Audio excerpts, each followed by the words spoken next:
会删，看你简报响就响嘛。那就形成了另外一个方式，另外一个画风了哈。刚开始呢，听到警报你会躲，后面你听到警报你就往外跑，你就看哪儿打炮哪儿打炮，然后就拿出手机在那拍哈，在那拍。那后面呢，就有些人哈，就利用这个拍视频哈，利用这个噱头去炒流量，然后就把这个视频拍的特别恐怖，配一些音乐，然后再裁剪一下，再剪一下这个视频，搞得特别恐怖。在网络世界当中，你感觉369天都被炸没了。感觉迪拜都快毁了，这样一个给你这样一个印象哈，那其实并没有啊，只是主要袭击这个军事基地哈，军事基地。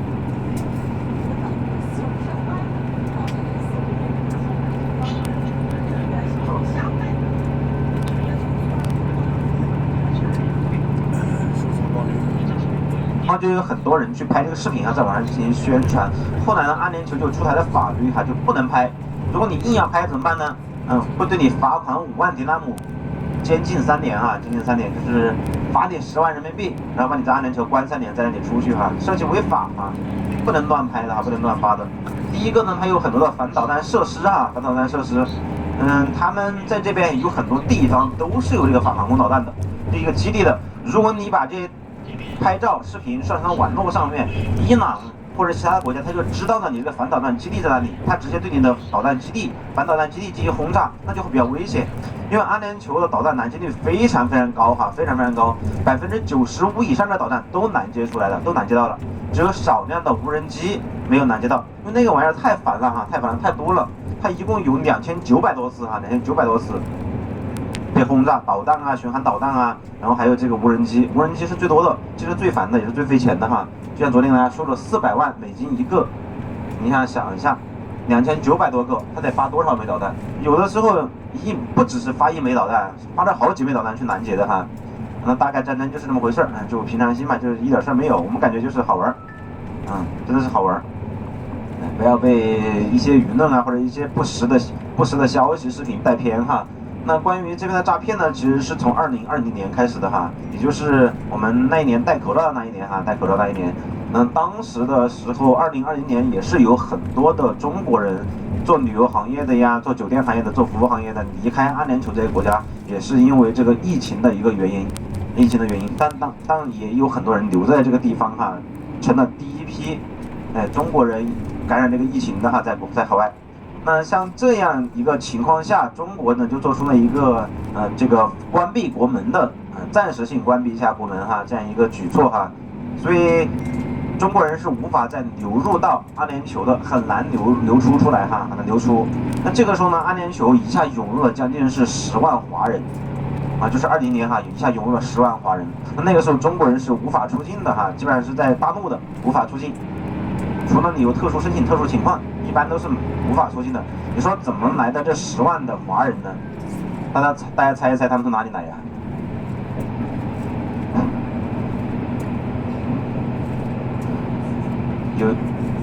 有一句话哈，叫做儿时玩伴今何在？越南、泰国、柬埔寨，听过没有？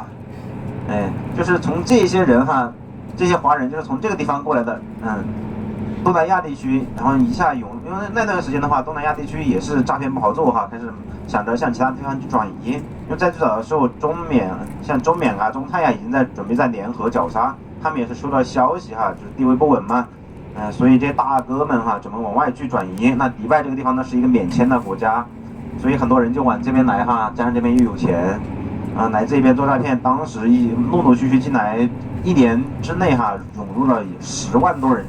哇，那个数据很恐怖啊！来这么多人，那后来又过来1年，差不多有20万哈，差不多有20万有做诈骗的。那这一批人来到迪拜之后呢，他们确实也是在沙漠那个附近哈，离市中心远一些的地方，就是房价会比较便宜嘛，就是租一栋楼或者租几栋楼，在那里做诈骗哈，在那里做诈骗。但是它不像缅甸啊什么用那种铁丝网啊、电网啊这东西拦着在哈，没有哈，大多数来迪拜做诈骗的都是从东南亚转移过来的。然后也没有那么恐怖哈，他们都是自愿来做诈骗的，可能在我们的印象当中都会认为他们是被骗过来，都是被骗过来的，是被迫做诈骗的。那其实我可以告诉大家哈，其实有很多人过来做诈骗，他不是被迫来的，他是自愿来的。大家说为什么要自愿做诈骗呢？因为他确实是一份高薪工作，很高兴。像我之前在国内做程序员，我是做这个，我们是网安部门哈，国家网络安全部门的，我们叫北京瑞安科技哈，是这个当时是公安部旗下的这个子公司哈。然后去做这个，就有这个阿联酋这边的公司企业给我发这个邀约，发一个 offer 哈，邀约我过来这个上班，开的工资是5万迪纳姆一个月哈，5万迪纳姆一个月。后来我说工资太低了不来，开玩笑嘛，他就说10万迪纳姆一个月，你想一下一个月20万。那个时候我在北京瑞安科技，我们那个时候交完社保，落到口袋里面才2万多块钱啊，才2万多块钱，在这边来可以拿到差不多20万一个月，这个工资是很高薪的哈，很诱人的。所以有很多人也是以这种方式被吸引过来的。那做诈骗确实赚钱，你一个普通人没有什么出路，没有什么学历，靠做诈骗真的能赚很多钱。但有个问题就是你赚的那个钱拿不走，你基本上在那边就花掉了。它很多配套设施很全的，比如说 KTV、网吧，这个赌场。一系列的，还有这种涉黄的，一系列的，你赚完钱就在这边花了，当时甚至把整个迪拜的一个物价都抬高了，哇，这个很吓人的，当时的物价基本上翻了1倍，直接被他们带翻了1倍，后来又才慢慢回落下去哈。所以你买东西哈，就是我们这边有人去给他们做物业，去给他们买东西，比如说让他去买，比如说去买一个什么，买一个可乐，那可能拿出来就是100迪纳姆或者500迪纳姆塞到他手里。然后去买这样1箱回来，也不找钱，不找零哈，就这样回来。他们的钱真的是很多的，很容易花的。买车也是，当时2020年那个时候车的生意很好做，那些老板们都过来了，疯狂买车，所以很多卖车的也赚钱，甚至他们一度在当地收购了很多的企业来赚钱，就把这个钱更加的合法化、正规化啊，有很多是这样过来的。像我在22年过来的时候，那个时候年初过来的时候，我就遇到过。也是带一个旅游团，那个时候一车有一半的年轻人哈，就是那种20来岁的一个年轻人，有一半过来玩很开心，全程都特别正常。那到最后我们去机场的时候呢，有一对兄弟就出现了一个意外的情况。那是什么意外的情况呢？我们走到机场之后啊，他们2兄弟，他那个哥哥到机场之后，我们都去那个柜台那边办理值机呢，我点了一下人数，发现少了一个。我就问他弟弟，我说你哥哥去哪里呢？听出来是他哥哥哈，他说他也不知道。我说那你赶紧给他打个电话联系一下，他打电话呢没有接，发消息没有回。我说那你赶紧去找一找他吧。他说好，那我去找一找吧。然后这个时候他推着行李车就往外走。我说那你等一下呀，你把行李放在这里，我帮你看着，我又不会拿你东西，你自己去找他，找完之后回来就好了。他不用，我把行李推过去，一下就回来，找到他我就过来了，没事的。看他行李箱里面收到东西，我那好办，然后就推过去找他，结果过了半天之后他也不回来了。然后这个时候我们就很着急啊，害怕他们出危险，出什么危险和意外呀，于是就从国内的旅行社去联系他们的家人，后来打到他们父母的电话，他们父母说没事，不用管他们，让他们自己在那里，不用找他们的。那这2个人后来应该是被这个园区接走了啊，就是我们说的做诈骗的接走了，做诈骗去了哈。你看很多人过来都是那种自愿过来的。很少有人说真是逼着你过来，落地给你抢了，落地给你绑走的，没有这样的哈，没有这样的，至少我们从来没有遇到过。因为那段时间我们也很多朋友啊，也都在这边，没有这样的一个情况。那从2022年左右呢，这个诈骗就少了很多。为什么少了很多呢？就是中国和这个阿联酋联合去这个打击诈骗哈，确实这个行业对一个国家的声誉很有影响啊，很有影响。人家做诈骗的还不是本地人，这本地人做就做了，赚钱呢，好歹是中国人来做的，都是中国人来做的，肯定不好哈。中国和阿联酋政府就联合去绞杀打击。从2022年开始，那个时候有很多的这个诈骗分子被逮捕抓走，中国警察过来呢，就是指一下来这个地方抓了，然后阿联酋警察去执行这个工作哈。然后把人就全部带回去，当时的什么南方航空、中国航空、东方航空，一飞机满飞机的拉呀，往中国去拿这些人哈。所以基本上到2023年、24年左右哈，诈骗几乎就没有什么的，然后但是上个月吧，我还看到一条新闻说，阿联酋和中国的政府联合一起逮捕了有200多个诈骗分子，对不对？那个都是不成规模的诈骗的哈，不成规模，就是小范围的。比如说一堆人啊，挤在几个别墅里面去做诈骗啊，这个都是自愿过来的哈，没有说他被骗过来啊，什么这个强迫着过来。可能会有一部分人确实是被骗过来的，确实被骗过来，但是很少哈，很少，大多数是自愿过来的。不然怎么待得住哈？你看这个下面有野生骆驼哈，右下方。那是野的还是有人养的？这好小好小，就是那3头，到底是？如果它的脚上有绑绳子哈，就是这个家养的；没有绑绳子就是野生的。那我可以去下去给它脚上绑一下绳子我都看见4头了。师傅停下车啊！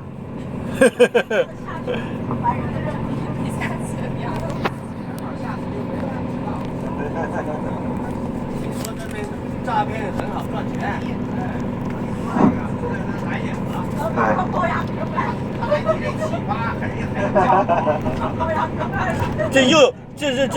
这么多。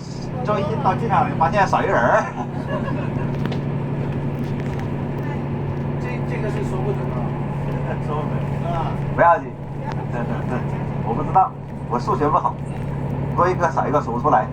我出去的话还会找我呢。然后让大家一起等啊。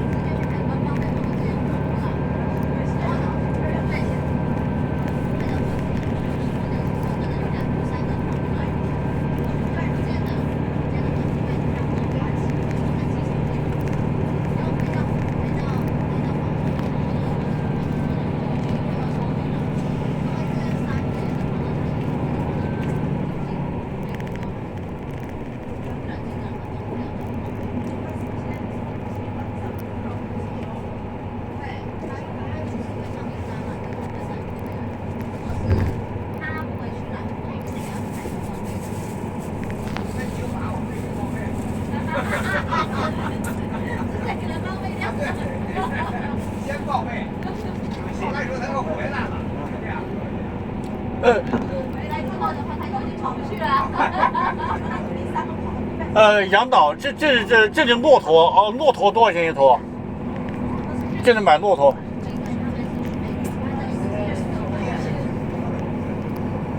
这个绑绳子。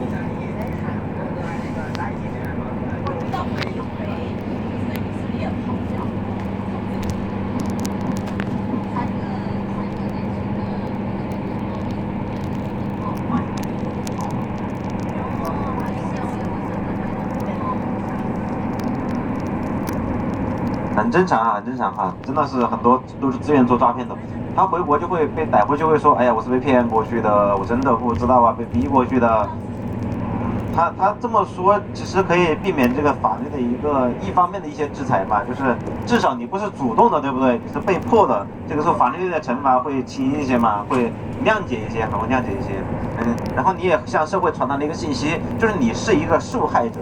大家都喜欢这样去做嘛，你明明就是这个事情的主动发起者，你会把自己包装成一个受害者那一个角度，然后你就会免受一些这个惩罚。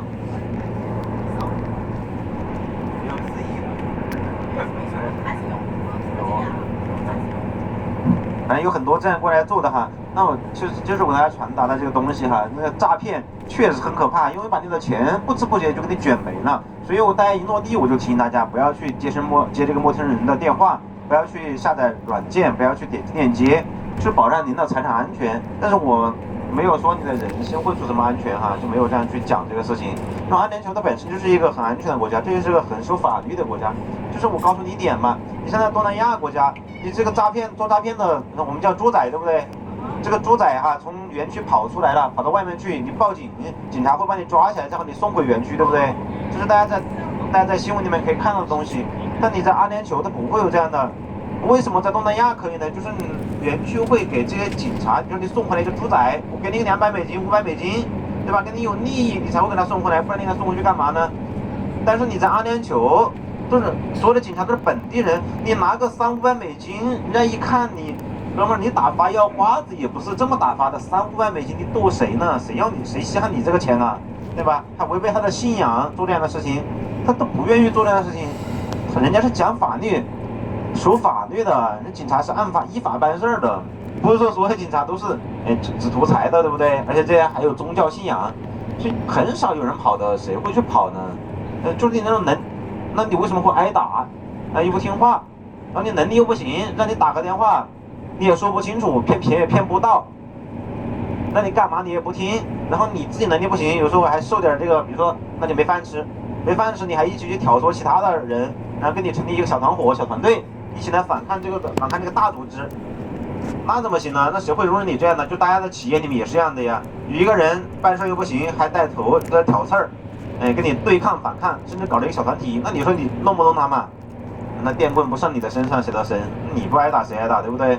你本来来赚钱的，结果还闹这么一出，我因为逼着你过来，你自愿出来的，那你过来这边吃你出了1分钱没有？没有。那住你出了1分钱没有？那我们还签了合同的，对吧？你是我的员工，我是正规的企业，我们签了合同的，那你吃不出钱，没出钱，住也没出钱，干什么都没有出钱，都是免费的，那你是不是欠我钱啊？那你是不是要还我呢？那所以报警也没有什么用，那合同上面写清楚了的，那你就是欠我的，那你不把钱还完，我怎么让你走呢？所以就有这样的情况发生哈。那还有那种极端的特别差的，那就真的是给你放到沙漠里面给活埋了。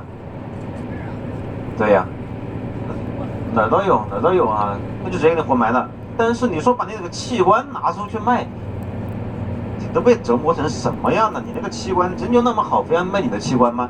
我看过一个最大的一个，看过最搞笑的一个事情，就是说迪拜是全世界最大的一个人体器官的一个这个交易中心、交易市场，这个也是震惊我的3观。因为有很多国内的朋友哈，他们在这个网络媒体上会去想象这有钱人是怎么去长寿的。他们说换心脏，然后就换器官，这样去长寿。所以所有的富豪都会做这个事情，其实并不是所有的富豪都会做这个事情，对不对？马斯克他是很勇敢的，我换血了。对不对？大家全世界都知道他要换血，因为他有很多的这个，他捐了很多的精嘛，然后还有很多的这个私生子，对不对？都是没有名分的这些私生子，养了很多的孩子，用他的这个精子去捐了很多孩子。那这个时候呢，把他们的血弄过来，我供你吃，供你喝，给你钱花，你给我点血怎么了？人家是自愿的，对不对？他不是所有的富豪都是过来迪拜换个器官就走了，这世界太黑暗太恐怖了有更恐怖的，但不是那么恐怖的哈。就是有时候，在国内的一些博主他也没有来过，全靠意淫，全靠想象，怎么热你想怎么听，怎么恐怖他就怎么写，就顺着你喜欢的方向去写，然后把迪拜讲得像这个人间炼狱一样，我都很意外，在迪拜有40万华人左右，那人间炼狱这些40万华人怎么活？那为什么只搞华人不搞其他地方人呢？他们也搞吗？但是哈。中国人不是被诈骗的这个概率最高的，跟大家讲一下，被诈骗最高的概率的国家是阿联酋，这边的人很相信人哈，人与人之间最深的就是这个信任，他们是非常非常容易相信别人的哈。在这一边被诈骗的概率，还有人均被诈骗是55%的一个概率，就100个人当中有55个人已经被诈骗过了。如果你被诈骗过，你可能会做2种选择，第一种你再也不相信了。但是你还可能被诈骗。第二种就是你仍然选择相信，那这一关就是选择的后者。不管怎么样，那哥们儿，那手机在这响，你这咣咣响，来，把你手机拿过来一下，拿过来一下。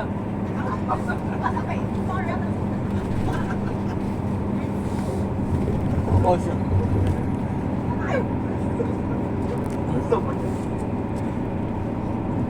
所以很多人他就是过来做诈骗，他确实赚钱这个行业。那诈骗的话，诈骗阿联酋人是最好诈骗的，一骗一个准儿，基本上很容易被诈骗。那诈骗完之后，他们选择的都是相信哈，这也是这个国家。我们是这个国家也有一点哈，除了能够跟大家说的能够有汇率差、能够免税之外，能够赚钱之外，那还有一点就是一个安全和一个信任。你在这一边就不用，你没有必要说谎话，你就实实在在的说就完了。因为大家都会发现，你只要撒一个谎，你会用无数个谎来圆这个谎话，对不对？那你只要说实话，你就不用担心你的说的话会爆雷，你说的话会被揭穿，你就不用去考虑这些东西，直接简单直接。所以在阿联酋生活很放心，别撒谎，没必要撒谎，对不对？就你撒谎，别人也知道。那阿联酋人就更随性了，在这边生活人也更随性了。比如说哈，他们这边的酒店哈，或者是一些这个单位里面，他们做事都很慢。我那天跟大家说，我说阿联酋鸽子很多，对不对？然后我就开了个玩笑，我说因为阿联酋人很喜欢放鸽子，他就是这样子啊。他比如说他跟你约定9点钟来我们碰个面，他10点钟还没来，跟你说哎不好意思我今天来不了了，他只会跟你说 I'm sorry， 你能怎么办呢？啊我都道歉了，对啊。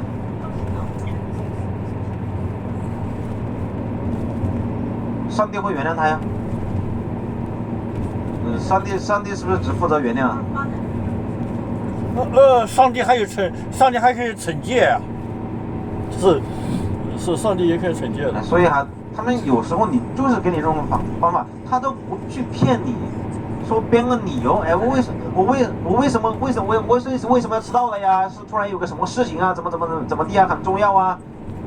啊，比如说上班去公司打卡。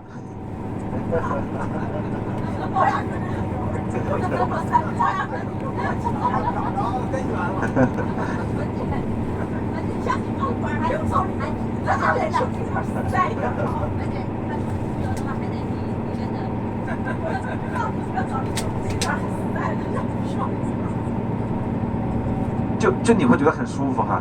他说我迟到了，就是我迟到了，对不起吗？我迟到的。我是说真的，我说呢，就是这边人的生活的一个习惯，他就是这样子。那我迟到了怎么办嘛？你把我杀了吧，我对不起还不行吗？那你就把我杀了嘛。他就这样子，他不会说，哎，我去想一个办法让你去谅解我是因为什么原因去迟到了，对不对？我会给自己找个理由。比如说大家去吃大餐，我们会重视那种节日，说给自己仪式感。哎，今天是520，对吧？在我父母那个年代，有什么520啊？啊，来个520，哎，我出去吃顿大餐，过个浪漫的一个节日，不会。他们就是，哎呀，今天好开心啊，好想出去浪漫一下，走，我们出去玩一玩。大家会看到这个酒店里面有很多阿拉伯人，对不对？他们也不穿袍子的呀，出来度假，没有必要这样拘着呀，穿个短裤，在那个沙滩上面玩游泳，都很放松啊。当然是男性和女性还是一样的可以跑哈，就这样子。他不会说给自己找个理由，哎，去做个好事儿，提升一下仪式感。哎，父亲节呢，我给我爸送个礼物吧，要不？不会。哎，我今天想给我爸买块表啊，我看这个表挺好的，我想买给我爸，那就这么就办了。所以他就不找理由了，不找理由了，这样你就会觉得哎很舒服。我知道你迟到了，我很不爽，哎，但是你也没有说来搪塞我，没有说让我去原谅你什么的，对不对？我就迟到了，让我去理解你，不用哈，不用，我迟到就迟到，谁让你理解我？我跟上帝说一声，我跟神说一声，让神原谅我就够了。你原谅我有什么用啊？你原谅我，怎么原谅我，我还得下地狱，就是这样一个概念哈。那这个诈骗呢也没有那么危险哈，没有那么危险，只是你的钱财会比较危险一些。像我之前也是绑定一些 APP 啊，把这个那个银行卡，还有这个下载一些软件啊，我之前也是哈，钱就发现不知不觉在流失哈，后来我赶紧去银行去换卡，然后再保住钱啊，本来就没有几块钱，再一留就没了哈。